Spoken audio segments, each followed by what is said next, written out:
Hello friends, welcome to our channel. तो friends, आज के इस वीडियो में हम बात करेंगे हमारी एनटीए यूजीसी नेट पेपर 1 2022 से रिलेटेड जो प्रैक्टिस सेट सीरीज़ है उसके प्रैक्टिस सेट 35 के बारे में, जहां पर फ्रेंड्स आज की इस वीडियो में हम कवर करेंगे 10 एमसीक्यूज़ को। तो आप सभी वीडियो का फॉर्मेट जानती हैं, तो हम डायरेक्ट अपने फर्स्ट क्वेश्चन पर चलते हैं, जहाँ पर आज का हमारा पहला क्वेश्चन है, fathometer is used to measure dash, यानी कि फेदोमीटर का उपयोग किसको मापने के लिए किया जाता है। फ्रेंड्स, ऑप्शंस आप अपनी स्क्रीन पर देख सकते हैं और इसी वीडियो के नीचे कमेंट करके हमें 10 सेकंड के अंदर करेक्ट आंसर बता सकते हैं, जहां पर ऑप्शंस आपको खुद रीड करने हैं।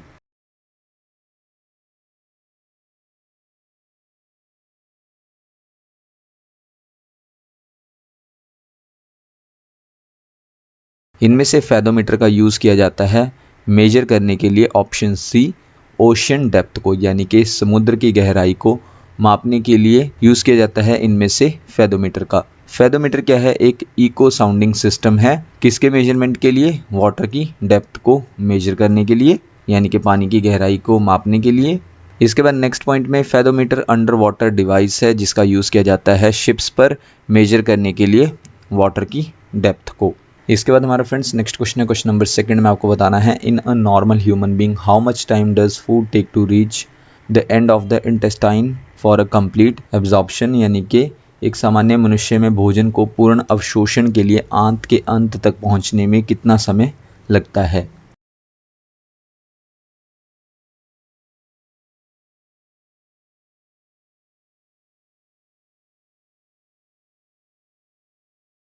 इनमें से इसे लगता है ऑप्शन बी, लगभग जो है 12 घंटे का समय लगता है।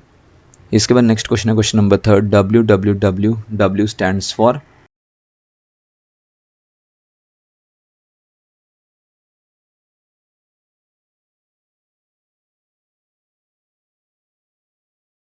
इसका फुल फॉर्म है option B, world wide web worm.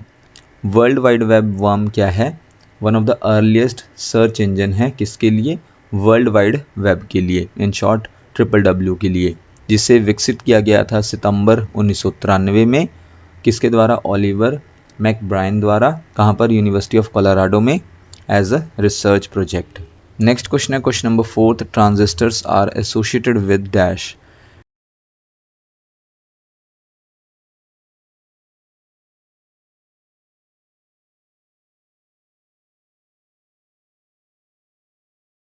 इनमें से ट्रांजिस्टर एसोसिएटेड हैं ऑप्शन बी, सेकेंड जनरेशन से। तो कंप्यूटर की सेकेंड जनरेशन से जुड़े हैं ट्रांजिस्टर्स, जहाँ पर friends first generation of computers में यूज़ किया गया था वैक्यूम ट्यूब्स का, सेकेंड जनरेशन कंप्यूटर्स में यूज़ किया गया ट्रांजिस्टर्स का, कंप्यूटर की थर्ड जनरेशन में यूज़ किया गया इंटीग्रेटेड सर्किट्स का, और फोर्थ जनरेशन कंप्यूटर्स में यूज़ किया गया माइक्रो प्रोसेसर्स का।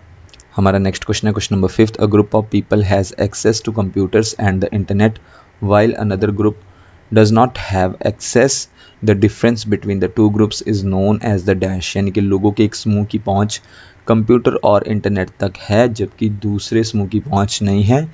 दो समूहों के बीच के अंतर को किसके रूप में जाना जाता है?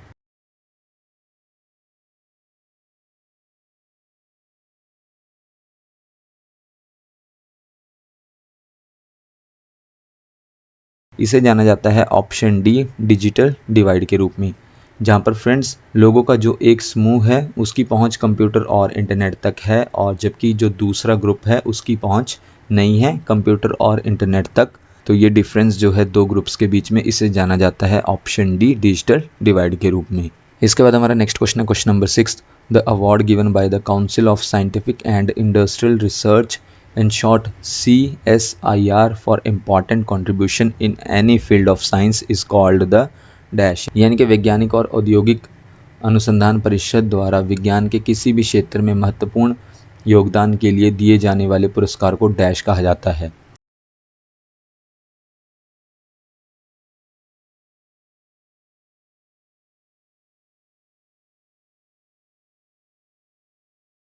इसे कहा जाता है ऑप्शन ए, भटनागर अवार्ड। कोई भी अवार्ड दिया जाता है किसके द्वारा? Council of scientific and industrial research, in short CSIR द्वारा। किसके लिए? इंपॉर्टेंट कंट्रीब्यूशन के लिए, साइंस की किसी भी फील्ड में। तो वो कौन सा अवार्ड दिया जाता है? भटनागर अवार्ड। इसके बाद फ्रेंड्स नेक्स्ट पॉइंट में भटनागर अवार्ड किनके नाम पर दिया जाता है? शांति स्वरूप भटनागर के नाम पर दिया जाता है, जो कि फाउंडर रहे हैं और बाद में डायरेक्टर भी रहे हैं किसके? Council of scientific and industrial research in short CSIR के। और साथ ही साथ ये कंट्री का हाईएस्ट साइंस अवार्ड है जो कंट्री में दिया जाता है। अगले पॉइंट में हर साल जो है साइंटिस्ट जिनकी एज 45 से नीचे है उन्हें सिलेक्ट किया जाता है शांति स्वरूप भटनागर अवार्ड के लिए। और इन साइंटिस्ट का कंट्रीब्यूशन किस फील्ड में रहना चाहिए? Biological sciences, chemical sciences, engineering sciences, mathematical sciences, medical sciences, physical sciences, earth, atmosphere, ocean and planetary sciences में इन साइंटिस्ट का कंट्रीब्यूशन होना चाहिए। तो उनको चूज किया जाता है शांति स्वरूप भटनागर अवार्ड के लिए, जो कि कंट्री का हाईएस्ट साइंस अवार्ड है। इसके बाद हमारा नेक्स्ट क्वेश्चन है, क्वेश्चन नंबर 7 में आपको बताना है who suggested that the aim of education should be to develop values like fearlessness of mind, strength of moral sense and integrity of purpose. यानी कि किसने सुझाव दिया कि शिक्षा का उद्देश्य मूल्यों को विकसित करना होना चाहिए, जैसे मन की निर्भयता, अंत चेतना की शक्ति और उद्देश्य की अखंडता।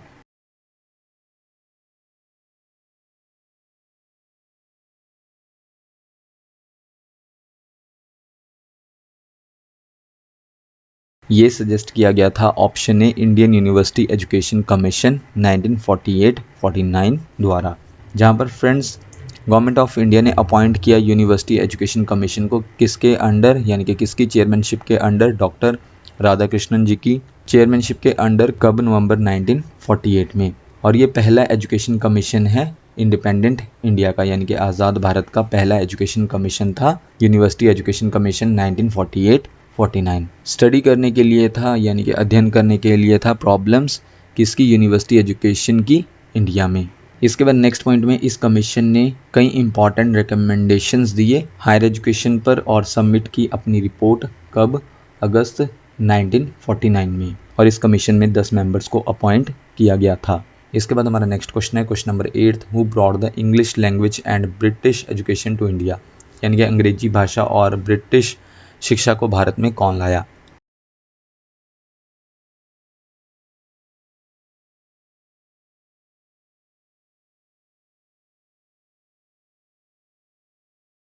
इसे लाया गया option D Thomas Babington Macaulay द्वारा। किससे? इंग्लिश लैंग्वेज को और ब्रिटिश एजुकेशन को इंडिया में। जहां पर friends Thomas Babington Macaulay India में कब आए? 1834 में, और सर्व किया सुप्रीम काउंसिल ऑफ इंडिया के लिए 1834 से लेकर 1838 तक, जहां पर इनका मेन पर्सपेक्टिव यही था कि हम जो हैं इंडियंस को टीच करेंगे, सिखाएंगे कुछ फॉरेन लैंग्वेजेस में।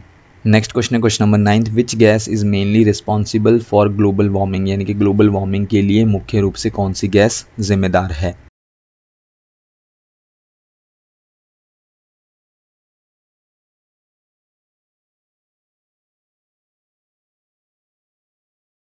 इनमें से वो गैस है ऑप्शन सी कार्बन डाइऑक्साइड, जो रिस्पॉन्सिबल है मुख्य रूप से ग्लोबल वार्मिंग के लिए।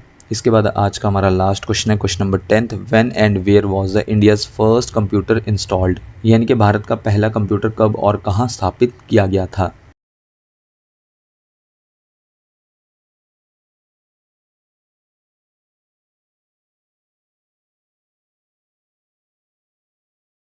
ये स्थापित किया गया था option D Indian statistical institute Calcutta में। कब? 1955 में।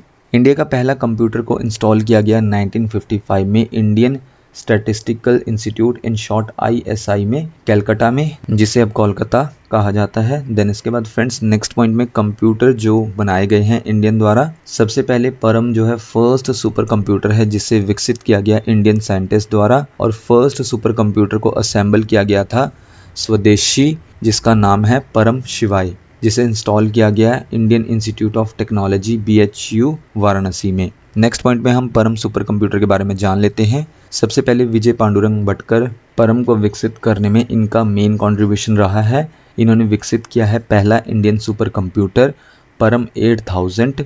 कब? 1991 में। देन इसके बाद परम 10000 को विकसित किया गया 1998 में। और नेक्स्ट पॉइंट में विजय पांडुरंग भटकर ने बनाया है नेशनल परम super computing facility in short NPSF, जो आधारित है किस पर? परम सीरीज पर। और नेक्स्ट पॉइंट में विजय पांडुरंग भटकर को जाना जाता है आर्किटेक्ट के रूप में और किसके आर्किटेक्ट के रूप में, जो परम सीरीज़ है सुपर कंप्यूटर्स की, उनके आर्किटेक्ट के रूप में इन्हें जाना जाता है। तो फ्रेंड्स, ये थी हमारी आज की वीडियो जिसमें हमने 10 MCQs को कवर किया। तो आप हमें इसी वीडियो के नीचे कमेंट करके बता सकते हैं कि आपने टोटल क्वेश्चंस यानी कि 10 क्वेश्चंस में से कितने क्वेश्चंस को करेक्ट मार्क किया। नेक्स्ट वीडियो आपको जल्दी चैनल पर मिल जाएगी। So thank you friends for watching this video.